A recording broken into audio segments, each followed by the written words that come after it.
Good morning, students. We are doing rural unemployment and employment chapter. ठीक है, unemployment and employment. So our next topic is rural and urban unemployment. ठीक है, तो हमने ये तो पढ़ा था कि रूरल अनएम्प्लॉयमेंट क्या होती है, अर्बन अनएम्प्लॉयमेंट क्या होती है. रूरल मीन्स वो अनएम्प्लॉयमेंट जो कि रूरल एरिया में है, that is in the village areas में. And urban unemployment basically that unemployment which exist in the urban areas like cities and आपके शहरों में. सो बेसिकली जो रूरल अनएम्प्लॉयमेंट है वो फर्दर दो कैटेगरी में डिवाइडेड है, that is disguised unemployment and the seasonal unemployment. ठीक है, and urban unemployment is divided between further two, that is industrial unemployment and educated unemployment. Right, अब जैसे नेम से ही आपको कुछ ना कुछ सजेशन हो रहा है. डिस्गाइज्ड अनएम्प्लॉयमेंट, फर्स्टली हम रूरल पढ़ते हैं. रूरल अनएम्प्लॉयमेंट फर्स्ट है डिस्गाइज्ड अनएम्प्लॉयमेंट. बच्चे डिस्गाइज्ड अनएम्प्लॉयमेंट आपको पता भी है कि कौन सी अनएम्प्लॉयमेंट होती है. बेसिकली ये वो अनएम्प्लॉयमेंट होती है जिसमें ये विजिबल नहीं होती, जिसमें लगता है ऐसा है कि यू आर वर्किंग समवेयर, है ना, आप लोग एम्प्लॉयड हो, बट एक्चुअल टर्म में आप लोग एम्प्लॉयड नहीं होते, है ना, क्योंकि आप जहाँ पर आप ज़्यादा लोग काम कर रहे हो जितनों की रिक्वायरमेंट है ना. बेसिकली ये एग्रीकल्चर में ज़्यादा होता है कि जैसे फॉर एग्जाम्पल एक फील्ड है, एक फील्ड में 5 लोग काम कर रहे हैं, बट वहाँ पे सिर्फ 3 लोगों की ज़रूरत है, तो बाकी 2 लोग हमें दिख तो ऐसा रहा होता है कि वो जॉब कर रहे हैं, they are employed, but in reality terms they are not. तो that type of unemployment is consider as the disguised unemployment where the workers engaged in a job is much more than actually required to accomplish it. मतलब जितनी की ज़रूरत है उससे ज़्यादा होते हैं. सो बेसिकली इसके कुछ कारण हैं कि रूरल एरिया में ही क्यों मिलती है ना. एक तो पहली बात है कि जॉइंट फैमिली सिस्टम चलता है, ठीक है, और farming families continue to work on family land, है ना, एक ही लैंड है. तो बेसिकली सारे जैसे जैसे जो जो हो जाते हैं कि एडल्ट हो जाते हैं, जिनको लगता है कि अब वो काम करने वाले हो गए हैं, तो फैमिली बिजनेस की तरह वो एग्रीकल्चर को ज्वाइन कर लेते हैं. दूसरा ये है कि per person holding size continue to shrink with the expansion of family size, कि जैसे जैसे फैमिली के साइज़ बढ़ता जाता है तो पर पर्सन के हिस्से में जो शेयर आता है लैंड को, कि लैंड तो नहीं बढ़ रही, वो अलग बात है कि लैंड भी अगर आप बढ़ाई जा रहे हो और ख़रीदी जा रहे हो, that is something different. But अगर वही लैंड है और सिर्फ फैमिली का साइज़ इंक्रीज़ हो रहा है, तो हर बंदे के हिस्से में जो लैंड का हिस्सा आना है वो डिक्रीज़ होता जाता है, ठीक है ना, तो श्रिंक होता जाता है. Moreover lack of job opportunities, मतलब एग्रीकल्चर के अलावा बहुत हार्डली कोई और जॉब अपॉर्चुनिटीज़ होती हैं जिस पे जो हैं बेसिकली जो लोग हैं वो करें और अपनी लाइफ के लिए कुछ अर्न कर सकें. तो ये बेसिक 3 मेजर कारण होते हैं. एक जॉइंट फैमिली बिजनेस की तरह फैमिली के लोग हैं आगे आगे वो सेम ज्वाइन करते रहते हैं. दूसरा कि जैसे जैसे फैमिली का साइज़ बढ़ता रहता है, जो पर पीस और शेयर ऑफ जो लैंड का एक पर्सन के पास आता है वो श्रिंक होता जाता है. जैसे अगर एक लैंड थी पहले वो 5 लोगों में बटी हुई थी, अब वो लैंड है 10 लोगों में, जैसे जैसे नंबर ऑफ साइज़ फैमिली का बढ़ रहा है. और वो भी बेचारे क्या करें, क्योंकि फार्मिंग के अलावा कोई और जॉब ऑप्शंस नहीं होते. उसके बाद रूरल एरिया में मोस्ट कॉमनली जो अनएम्प्लॉयमेंट पाई जाती है that is your seasonal unemployment, जो कि हमें पता ही है. हमें पता है कि एग्रीकल्चर का भी एक सीज़न होता है कि 6 महीने जितना भी है वो टाइम पीरियड, मतलब एक टाइम के अकॉर्डिंगली, सीज़न के अकॉर्डिंगली है. ड्यूरिंग सीज़न उनके पास जॉब होती है, but off season they are often the farmers are out of job, है ना, मतलब मोस्टली ऐसा होता है उनके पास कोई काम नहीं होता करने के लिए. So volume of seasonal unemployment depend upon the conditions and the method of cultivation in the different states. तो डिपेंड करता है. मोस्टली जो फार्मर्स होते हैं ना वो यूजुअली 5 से 7 महीने तक ही वो अनएम्प्लॉयड रहते हैं. जैसे 12 महीने होते हैं, 12 में से 5 या 7 महीने वो अनएम्प्लॉयड ही रहते हैं, ठीक है ना. क्योंकि in the rural area besides the agriculture there are many other seasonal activities like sugar cane crushing, brick clinks, etc. and workers engaged in these activity remain occupied for a few months in a year. Agriculture के अलावा भी अगर बात की जाए तो और भी बहुत से ऐसे काम हैं जो सीजनल बेस्ड हैं. अगर अर्बन एरिया में बात की जाए तो जैसे अगर सपोज़ कपड़ों का काम करते हैं, जो वूलन वेयर पे बिजनेस करते हैं, तो वो भी सीजनल ही हैं. जो एसी का काम करते हैं वो भी, मतलब ये चीज़ें कहीं ना कहीं सीजनल होती हैं, है ना. उसके बाद है आपका अर्बन एरिया में अनएम्प्लॉयमेंट. अर्बन एरिया की अनएम्प्लॉयमेंट जो होती है basically is more like open unemployment unlike the disguised unemployment the rural area, ठीक है ना, ये ओपन अनएम्प्लॉयमेंट होती है।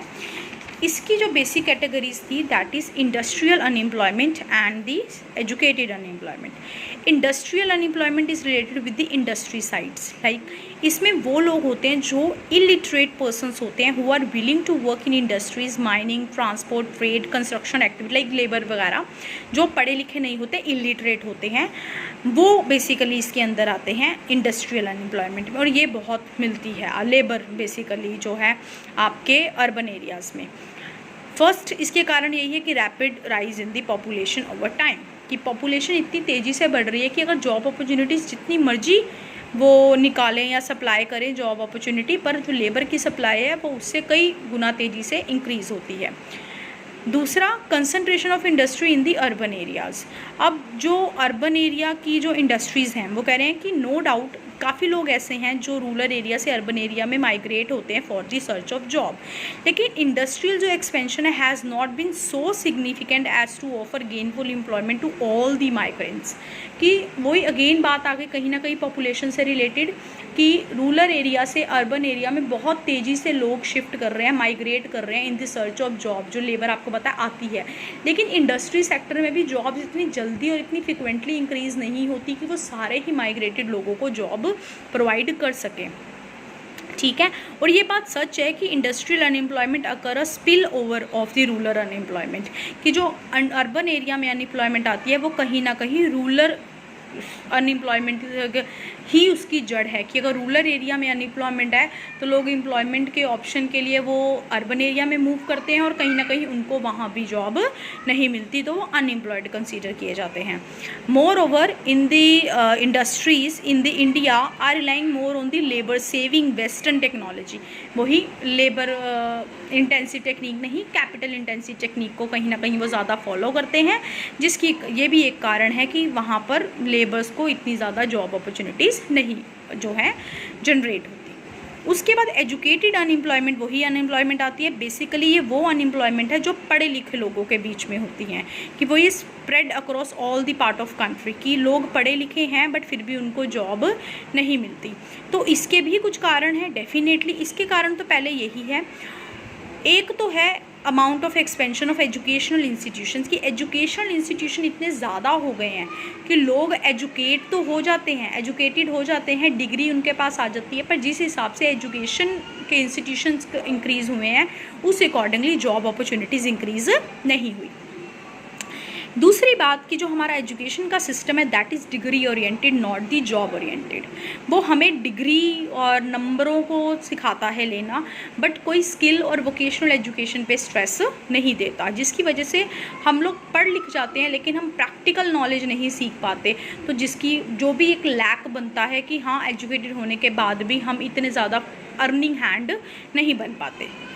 Moreover, increase in employment opportunities has significantly lagged behind the increase in the size of educated labor force। वही again बात आ गई कि पढ़े लिखे लोग ज़्यादा हो रहे हैं, उसके अकॉर्डिंगली एम्प्लॉयमेंट अपॉर्चुनिटी उतनी ज़्यादा जनरेट नहीं होती। So number of educated unemployed registered with employment exchange has tended to swell. तो अल्टीमेटली वो इंक्रीज़ होने शुरू होते जा रहे हैं, एजुकेटेड अनएम्प्लॉयड पीपल का रजिस्ट्रेशन एम्प्लॉयमेंट एक्सचेंज के पास बढ़ता ही चला जा रहा है। तो these are some reasons for rural and urban unemployment. अब some common type of unemployment across the rural and urban areas both, मतलब पूरे अक्रॉस कैसी कॉमन टाइप ऑफ अनएम्प्लॉयमेंट है। First is open unemployment. बच्चे open unemployment is basically refers to that unemployment in which workers is willing to work and has necessary ability to work, yet he does not get work, but फिर भी उनको काम नहीं मिलता। he remains unemployed for full time, he is totally dependent on the other members of the family। मतलब वो पूरी तरह से unemployed होते हैं because they are able to work, ठीक है ना, but yet is not getting work. Able to भी हैं, विलिंग टू भी हैं, पर फिर भी उनको काम नहीं मिलता।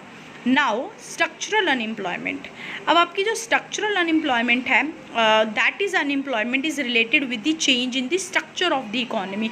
जब इकोनॉमी का पूरा स्ट्रक्चर चेंज होता है, like related to technologies basically. First is कि अगर टेक्नोलॉजी चेंज हो जाए इकोनॉमी में, तो ऑब्वियसली अगर कोई पुरानी टेक्नोलॉजी को यूज़ करके प्रोडक्शन कर रहा है या पुरानी टेक्नोलॉजी की किसी को नॉलेज है, तो वो अल्टीमेटली नई टेक्नोलॉजी के साथ अगर कॉप अप नहीं कर पा रहा तो वो अनएम्प्लॉयड हो जाता है, उसको जॉब से निकाल दिया जाता है।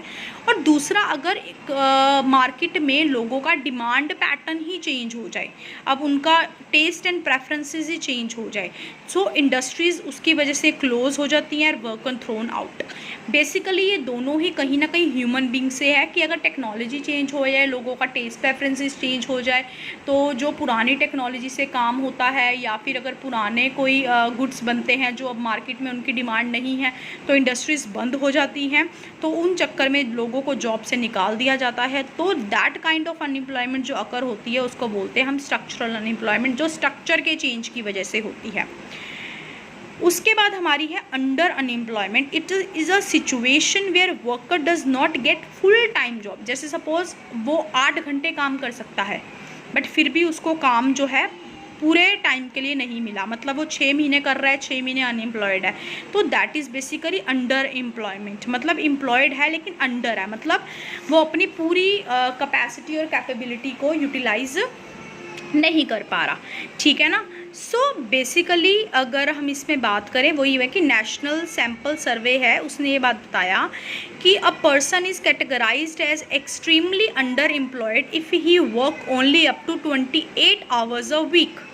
वो अगर a person work between 29 to 42 hours per week, he is placed in the category of limited unemployment, right. So उसने एक कैटेगरी बनाई। उसके बाद उन्होंने ये फाइंड करा, when person engaged in a part time work are prepared to more work than they are actually doing, ठीक है। And when income of the person increases after shifting to another occupation from their existing occupation. ये इन्होंने बताया according to international conference of labour statistics the condition of under employment is found. कहाँ होती है कि जब a person engaged in part time work are prepare to do more work than they are actually working, मतलब अगर वो कर सकता है और कर पा रहा है। और दूसरा कि अगर उसको हम जॉब से शिफ्ट करते हैं तो वो ज़्यादा अर्न कर पा रहा है, पर्सन इंक्रीजेज उसकी, अगर हम एक ऑक्यूपेशन से दूसरी ऑक्यूपेशन में जाता है, इट मीन्स वो अभी तक अनएम्प्लॉयड था। तो इसके 2 टाइप हैं, 2 काइंड्स हैं। पहला है visual unemployment, under employment, and दूसरा है इनविजिबल। अब विजुअल तो ये है कि हमें दिख रहा है कि ये पर्सन 8 घंटे जॉब कर सकता है लेकिन फिर भी 4 घंटे कर रहा है ना, तो वो हमें दिख ही रहा है कि वो अपनी कैपेसिटी को पूरा यूज़ नहीं कर रहा, वो तो विजुअल अंडर एम्प्लॉयमेंट हो गई। और एक पर्सन वो तो, और दूसरा ये है कि एक पर्सन है, उसने MBA करी हुई है but he is working as a peon और as a low grade job, तो that is invisible because but वो कर पूरा 8 घंटे रहा है बट उसकी एक पोजीशन से नीचे की जॉब कर रहा है, जिस पोजीशन की वो कर सकता है उससे नीचे की जॉब कर रहा है, then it is invisible under employment, right. अब है एक frictional unemployment.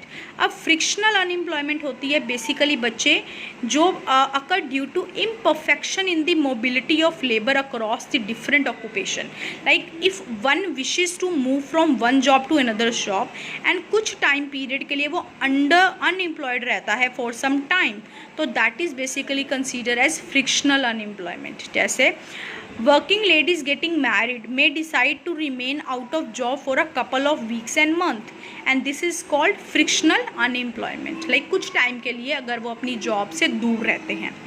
And cyclical unemployment, it is basically जो आपकी इकोनॉमी के टाइम पीरियड के अकॉर्डिंगली होता है, लाइक रिसेशन, डिप्रेशन, बूम, इनके पीरियड्स में, कि अगर बूम है, मार्केट में बहुत तेज़ी है, high level of economic activities हैं, accordingly high degree of employment generate होंगी। रिसेशन है, there is a liquidity crush in the economy, पैसे कम हो गए हैं लोगों के पास, तो बिकॉज ऑफ देयर्स लोगों ने प्रोडक्शन कम कर दिया, उन्होंने एम्प्लॉयमेंट कम करी, जॉब अपॉर्चुनिटी कम करी। अगेन ऐसे डिप्रेशन है इकोनॉमी में, एग्रीगेट डिमांड डिक्रीज़ हो रहे हैं तो एम्प्लॉयमेंट भी कम जनरेट होगी, ठीक है ना। रिकवरी फेज़ है उसके अकॉर्डिंगली। सो बेसिकली ये साइक्लिकल है, टाइम पीरियड के अकॉर्डिंगली जैसे जैसे चेंजेस आते हैं उस वैसे वैसे अनएम्प्लॉयमेंट का आना, that is your cyclical unemployment. तो साइक्लिकल करी, अंडर अनएम्प्लॉयमेंट करी, ओपन अनएम्प्लॉयमेंट करी एंड स्ट्रक्चरल करी, ठीक है। बाकी we will do in the next video.